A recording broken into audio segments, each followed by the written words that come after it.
Friends and ఫ్యామిలీతో weekends కి farm house కి వెళ్ళి ఎంజాయ్ చేయాలనుకుంటే వెంటనే డోసే యాప్ ని డౌన్లోడ్ చేసుకుని బుక్ చేసుకోండి.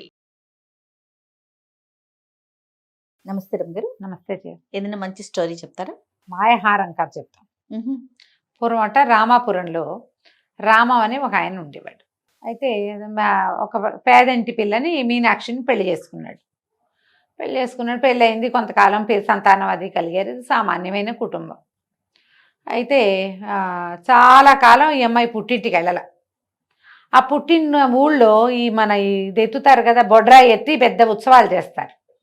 ఊళ్ళో బొడ్రాయి ఎత్తుతున్నారు, అందరూ ఆడపిల్లల్ని పిలుచుకోవాలని ఊళ్ళో చాటింపేశారు. వాళ్ళ పుట్టిన ఊర్లో వాళ్ళ అన్నయ్య ఉత్తరం రాశాడు, మన ఊళ్ళో బొడ్రాయి ఎత్తుతున్నారు కాబట్టి అమ్మాయిని తీసుకుని రావాల్సింది బావగారు మీరని ఉత్తరం రాశారు. రాస్తే ఈ అమ్మాయి ఏమందంటే, ఈ మీనాక్షి, ఏమండి ఇన్నేళ్ళు అయింది మన పెళ్ళి, ఏదో పెళ్ళికి మా వాళ్ళు పెట్టిన కాస్త 4 తులాల బంగారమేను, ఏమీ లేవు, ఒక వస్తువు చేయించండి, ఏదైనా హారం చేయించండి, మెడలో వేసుకుని వెళ్తాను, ఇలా బోసుమోహంతో ఆ పాత వాళ్ళు పెట్టిన నగలే, మా అమ్మమ్మ పెట్టిన నగలతోటి ఏం వెళ్తాను అని అడిగింది. అడిగేసరికి ఇతను అన్నాడు, మన పరిస్థితి నీకు తెలియంది ఏమిటి, నేను ఏదో చిన్న స్కూల్లో టీచర్ని, తను మామూలు చదువు చెప్తాడు, మన ఖర్చులకు సరిపోతాయి, ఏదో 10 పావలా వెనకేసుకున్నాం, అత్యవసరమైతే ఏదైనా పిల్లల అనారోగ్యాలు వచ్చినా, మనకి ఏదైనా ఇబ్బంది ప్రయాణం వచ్చినా ఉంటుందని, బంగారు హారం అంటే ఎక్కడి నుంచి తెస్తానమ్మాయి, నా వల్ల కాదన్నాడు. అంటే అమ్మాయి ఏమంది, మా అమ్మవి వెండి కడియాలు ఉన్నాయి, పాతకాలన్నాగా నాకు ఇచ్చింది పెళ్ళప్పుడు, అది నేను ఏం పెట్టుకుంటా, ఆ కడియాలు మార్చి ఒక హారం చేయించండి, వెండి కడియాలు మార్చి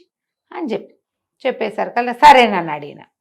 ఆవిడ పెట్లో పెద్ద పెద్దవి 40 తులాలో 50 తులాలో ఇంతలా కడియాలు అవి ఎత్తి భర్త చేతిలో పెట్టింది. ఏదో ఒకటి మార్చేయండి. మా అన్నయ్య మళ్ళీ అడగబోయాడా, అమ్మ కడియాలు ఏవే అమ్మాయి నువ్వు పెట్టుకోవట్లేదని మా అన్నయ్య ఎందుకు అడుగుతాడు, ఆయన గుర్తుందో లేదో, వాళ్ళకి తెలియని కూడా తెలీదు, మా వదిన నా తర్వాత వచ్చిందే ఆవిడకి తెలీదు, మా అమ్మ ఎట్టగూ లేదు, చేసేయండి ఈ పని. ఈ కడియాలు పుచ్చుకుని బంగారపు దుకాణానికి వెళ్ళాడు. వెళ్ళేసరికల్లా ఆయన అన్నాడు, ఇప్పుడంటే వెండి 1,00,000 రూపాయలు అయింది, కానీ అప్పుడు వెండి తక్కువ కదా, బంగారం కంటే చాలా తక్కువ వెండి. ఆయన ఏమన్నాడు, బాబు ఈ కడియాలు తీస్తే మీకు బంగారం రాదండి, ఓ పని చేయండి, అసలు బంగారం మీ వల్ల కాదు, నకిలీ హారాలు ఉన్నాయి మన దగ్గర, మాయహారాలు, ఈ వెండివి నాకు ఇచ్చేయండి, మీకు మాయహారం వచ్చి మీకు డబ్బులు కూడా వస్తాయి, కొంత వెండి ఖరీదు కదా, మామూలు నకిలీ వాటికంటే వెండి ఖరీదు, వెండికి రేటు కట్టి ఇచ్చేస్తా, డబ్బులు మీ దగ్గర పెట్టుకోండి, మాయహారం రేటు ఇవ్వండి, చక్కగా ఉంటుందండి, ఈజీగా 10 సంవత్సరాలు పెట్టుకోవచ్చు, అది అసలు మాయదు, ఎక్కువ కాలం బాగుంటుంది అని చెప్పాడు. చెప్తే ఇతను ఏం చేశాడు, కామ్గా సరేనని ఆ వెండి వస్తువు అమ్మేసి మిగిలిన డబ్బులు జేబులో వేసుకుని ఆ నకిలీ హారం ఒకటి ఇంత పెద్దది తలతల్లాడేది పట్టుకొచ్చాడు. పట్టుకొస్తే ఏమైంది, ఇంటికి వచ్చాక భార్యకి చూపించాడు, చెప్పాడు, అమ్మాయి ఇది మామూలుదేను, బంగారు రాదుట, మనం మెల్లిగా రూపాయి కూడబెట్టి పాపాయి పెళ్లి నాటికి దానికి వస్తువులు చేరుస్తాంగా, నీకు కూడా ఒక హారం చేయిస్తాను, మెల్లిగా జాగ్రత్త పడదాం ఈ నెల నుంచి అని చెప్తే అమ్మాయి ఏమంది, ఇలా ఆవిడ చూస్తే అటు ఇటు తిప్పి చూసింది, పక్కింటి ఆవిడ చూసి 8 తులాలోయ్ అని అడిగింది, నాకు తెలీదు మా ఆయన అడుగుతానని లోపలికి వచ్చింది. లోపలికి వచ్చి పక్కింటి ఆవిడకి 100 తులాల బంగారం ఉంది, ఆవిడే మోసపోయింది దీన్ని చూసి, ఇది బంగారు హారం అని నమ్మింది, 100 తులాల బంగారం ఉన్న ఆసామికి పాతది కొత్తదిను అదే బంగారమో ఇతడో పుత్తడో తెలియకుండా ఎందుకుంటుంది, ఆవిడికి తెలియలేదంటే ఇది ఎవ్వరికీ తెలియదండి, నేను ఇది బంగారం అనే అని చెప్పుకుంటా మా పుట్టింట్లో, మీ నోరెత కాకండి అని చెప్పింది. సరేనన్నాడు, నీ ఇష్టం, ఆవిడ ఇష్టం కదా, ఏముంది, ఆవిడ హారం వేసుకుని పిల్లల్ని తీసుకుని పుట్టింటికి వెళ్ళింది. పుట్టింట్లో వాళ్ళ అన్నయ్య మాధవుడు, వాళ్ళ వదిన రుక్మిణి, ఆడబడుతూ మెళ్ళో పచ్చగా మెరమెరలాడుతున్న ఈ వస్తువు చూసేసరికల్లా రుక్మిణికి ఎంత వచ్చిందో లోపల కడుపులో దుఃఖం, అమ్మో ఇంకేముంది, ఇంతంత బంగారం కొనేసుకుంటున్నారని. ఆ రాత్రి పడుకున్నాక ఆడపడుచు నిద్రపోయాక ఈవిడ పోయి గదిలో మొగుడు దగ్గర కూర్చుని, ఏమండి మీ చెల్లెల మెళ్ళలో చూడండి ఎంత బాగుందో నువ్వు వస్తువు, మరి నాకు కూడా చేయించండి ఒక హారం అని అడిగింది. అడిగితే అతను అన్నాడు, మన దగ్గర ఎక్కడవే, ఇతనేదో చిన్న రైతు, ఇతను పాఠాలు చెప్తాడు. ఆ అమ్మాయి ఏం చెప్పింది, జమీందారు గారు అబ్బాయికి పాఠం చెప్తే గురుదక్షిణగా వాళ్ళు బంగారు కాసులు ఇస్తే బంగారు కాసులతో మా ఆయన హారం చేయించాడని చెప్పింది. జమీందారు గారు అబ్బాయి చెప్పుకుంటున్నాడు పాఠం, వీళ్ళకి కూడా తెలుసు, వాళ్ళు అంతెందుకు ఇస్తారు, ఏదో ఇస్తారు వీళ్ళకి, కానీ వీళ్ళకి తెలియలే, వస్తువు కనపడుతోందిగా, అట్లాగే మీరే నిజమైన అనుకున్నారు. మీరు కూడా ఎవరికైనా పాఠాలు అవి చెప్పకూడదండి, చక్కగా మనకి గురుదక్షిణగా కాసులు వస్తాయి అనేసరికి మనకెక్కడ వస్తుంది, అట్లాంటివి రావు, మా బావంటే చదువుకున్నాడు, సరేలే ఈ పంట డబ్బులు ఎన్నొస్తాయో చూసుకుని పంట డబ్బులు పడేసి నీకు చేయిస్తాలే అన్నాడు. పంట డబ్బు వచ్చింది. మీనాక్షి ఇక్కడ ఉండగానే నెల రోజులు ఉండడానికి వచ్చింది ఆవిడ. ఈ అన్నయ్య ఏం చేశాడు, మాధవుడు బజార్ వెళ్ళాడు. బజార్ వెళ్తే ఆ వస్తువు చూస్తే, ఏ వస్తువు చూసినా మొత్తం పంట డబ్బు మొత్తం వస్తువుకి పోస్తే కానీ వచ్చేలాగా లేదు. మరి ఏటెళ్ళకాలం తినద్దు, ఏడాదంతా ఖర్చులు ఎట్లా? వడ్లు వస్తాయి, పై ఖర్చుకి ఎంత డబ్బు కావాలి? మధ్యలో పిల్లల అనారోగ్యాలు వచ్చినా, ప్రయాణాలు వచ్చినా, ఏమన్నా పెళ్లి పేరటం కార్యకరామత వస్తే డబ్బులు లేకుండా ఎట్లా? ఈయన హతాశుడై కూర్చున్నాడు. ఇంత ఖరీదుందా బంగారం, తెలీదు సెట్ గారు అన్నాడు. సెట్ అన్నాడు, దాని దేవుందిలేండి బాబు, అందరూ ఎక్కడ కొంటారు, మాయ వస్తువులు బోల్డ్ వస్తున్నాయి, ఇవాళ రేపు మీరు ఏదైనా ఒకటి కొనుక్కోవచ్చు, చూదురుగానే చూపించాడు.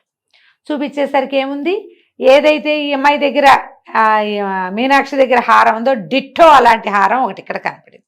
ఇవి బంగారులో కూడా దొరుకుతాయండి అంటే, బంగారంలో కూడా చేయించుకోవచ్చు బాబు ఉంటేను, లేకపోతే ఈ హారం వేసుకోవచ్చు, ఇదేమీ తెలియదండి, 10 ఏళ్ళు ఉంటుంది అన్నాడు శెట్టి గారు. ఆ ఊళ్ళో శెట్టి గారి దగ్గర ఉంటే ఈ ఊళ్ళో శెట్టి గారి దగ్గర ఉండవా నగ? సేమ్ నగ ఉంటుందిగా. అతను ఏం చేశాడు, కొనుక్కొచ్చేసాడు. కొనుక్కొచ్చి డబ్బులు లోపల పెట్టుకుని, ఎంత ఖర్చు పెట్టలా, కొద్దిగా పెట్టాడు అంతే. భార్య చేతులు పెట్టి, ఏమైంది మెళ్ళో వేసుకో, ఇది పిచ్చిది, నువ్వు బాధపడబోక, నువ్వు ఉంచుకో, మీదటికి ఇప్పుడు కొద్దిగా డబ్బులు పక్కన పెట్టి ఒక 2-3 ఏళ్లలో, ఒక 3-4 ఏళ్ళు కాస్త కాస్త దాస్తే 4 ఏళ్లలో వస్తుంది, అప్పుడు పాపాయి కూడా ఏమైనా చేయించవచ్చు అని భార్యని ఒప్పించాడు. ఒప్పిస్తే ఈ రుక్మిణి అంది, ఏమంటే సరేలే, ఇది కూడా ఇంచుమించుగా మీనాక్షి వదిన హారం లాగానే ఉంది, మీరు ఇది బంగారం అనే చెప్పండి, మామూలుదని మీరు చెప్పవాకండి అని చెప్పి, సరే తెల్లవారి పొద్దున వదినకి మరదలకి చూపించింది. వదిన మరదళ్ళు ఒకళ్ళ హారాలు ఒకళ్ళు చూసుకున్నారు. సేమ్ గిట్టింది. అమ్మో అన్నయ్య కొనుక్కొచ్చేసాడే బంగారంది, నన్ను చూసి కొనుక్కొచ్చేశాడు. ఈ అమ్మాయికి తెలుసు తంది ఇత్తడిదని, ఆ అమ్మాయికి తెలుసు ఇత్తడిదని, కానీ ఒకళ్ళకి తెలియదు. సరే ఏం చేశారు, పొద్దున్నే తలంట్లు పోసుకోవటానికి నెత్తలికి నూనెలు రాసుకున్నారు. బొడ్రాయి పండగ వచ్చింది ఆ రోజు. ఈ లోపల ఆయన కూడా, రామం కూడా వచ్చాడు బావమరిది ఇంటికి. మగవాళ్ళిద్దరు కబుర్లు చెప్పుకుంటున్నారు, పిల్లల్ని వాకిళ్లలో స్నానాలు చేయించి వాకిట్లో కూర్చోపెట్టుకున్నారు. ఆడవాళ్ళిద్దరూ స్నానానికి వెళ్ళారు. మీనాక్షి స్నానానికి వెళ్ళంగానే ఈ రుక్మిణి ఏం చేసింది, తన వస్తువు తెచ్చి మీనాక్షి బాక్స్లో పెట్టి, మీనాక్షి వస్తువు తీసుకెళ్ళి తన బాక్స్లో పెట్టేసుకుంది. ఆవిడ స్నానం చేసి బయటికి రాగానే, వదిన నువ్వు తలంటి వేసుకోమా, ఈ లోపల నేను అదేదో పని చేస్తానని వదిన్ని స్నానాల గదికి పంపించి, ఈ అమ్మాయి ఏం చేసింది, మరదలు కూడా తన వస్తువు తీసి అక్కడ పెట్టి తాను మార్చేసి గప్చిప్గా ఊరుకున్నారు. ఎవరి దారిన వాళ్ళు. సరే ఆ పండగలో నగలు పెట్టుకున్నారు. అబ్బా ఊళ్ళో వాళ్ళతో వదిన మరదలు ఒకే రకం నగలు పెట్టుకున్నారు. బాగుంది అన్నారు. ఓహో అన్నారు. ఎన్ని తులాలంటే 3 తులాలు. ఈవిడేమో జమీందార్ గారు అబ్బాయి గురుదక్షిణగా ఇచ్చిన కాసులతో చేయించారంటుంది ఈవిడ. పొలం డబ్బంతా పెట్టి బంగారపు వస్తువు చేయించుకొచ్చాడు, మా వదిన దగ్గర నేను తగ్గకూడదుగా అంటుంది ఆవిడే. బాగానే ఉంది. పండగ అయిపోయింది, వీళ్ళకి వచ్చేసారు. ఎన్నాళ్ళైనా మీనాక్షి కానీ రుక్మిణి కానీ భర్తల్ని బంగారపు వస్తువు కోసం అడగల. ఎందుకంటే వాళ్ళిద్దరూ గాఢంగా నమ్ముతున్నారు తమ దగ్గర ఉన్నది బంగారమే అని. బాగుంది. ఎప్పటికీ వాళ్ళకి తెలియలేదు. వాళ్ళు ఎప్పుడో తర్వాత భర్తలు కలిసి వచ్చాక కొన్నారు కానీ ఇవి మాత్రం వాళ్ళు మేము చాలా తెలివిగా అవతల వాళ్ళ వస్తువు గుంజేసుకున్నామని భావించి సంతోషంగా ఉన్నారు. ఎంత సంతోషమో కదా కంచికి మనం ఇంటికి. బాగుంది.